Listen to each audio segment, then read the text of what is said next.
ఈ ఏడాది చిరంజీవి బర్త్డేకు ఫ్యాన్స్ గట్టిగానే హట్ అయ్యారు. విశ్వంబర రిలీజ్ డేట్ చెప్పకపోవడమే కాదు, రిలీజ్ చేస్తామన్న ముఠా మేస్త్రి కూడా రాలేదు.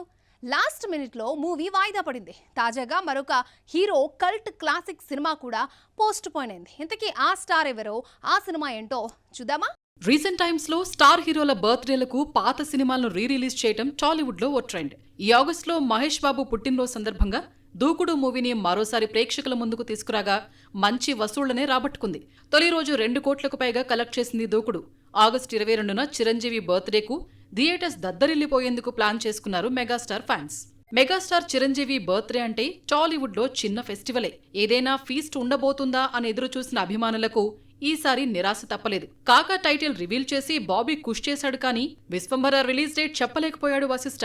పోనీ ముఠా మేస్త్రి రిలీజ్ తో థియేటర్స్ లో సందడి చేద్దామనుకుని ప్రిపేర్ అయితే చివరి నిమిషంలో సినిమా పోస్ట్ పోన్ అయిందని వెల్లడించారు మేకర్స్. డిజిటల్ రీమాస్టరింగ్ తర్వాత ఫైనల్ అవుట్పుట్ నాణ్యతలో లోపాల కారణంగా మూవీ వాయిదా వేస్తున్నట్లు ప్రకటించారు. దీంతో ఉసూరుమన్నారు మెగా ఫ్యాన్స్. ఈ నెలలో నాగార్జున బర్త్డేకు రిలీజ్ చేయాలనుకున్న కల్ట్ క్లాసిక్ ఫిలిం గీతాంజలిది కూడా ఇదే పరిస్థితి. ఆగస్టు 29న కింగ్ పుట్టినరోజు సందర్భంగా ముందు రోజు గీతాంజలిని 4K వెర్షన్లో తీసుకొచ్చేందుకు ప్లాన్ చేశారు. కానీ తాజాగా సినిమా వాయిదా పడుతుందని వెల్లడించారు మేకర్స్. 4K అవుట్పుట్ మరింత నాణ్యంగా రావడానికి జరుగుతున్న పనులు పూర్తి కాకపోవటం వల్ల పోస్ట్ పోన్ అయిందట మూవీ. ఇలా ఫ్యాన్స్ ను హర్ట్ చేసిన నాగార్జున తన mile stone movie king update ఇచ్చి ఖుష్ చేస్తాడేమో చూడాలి.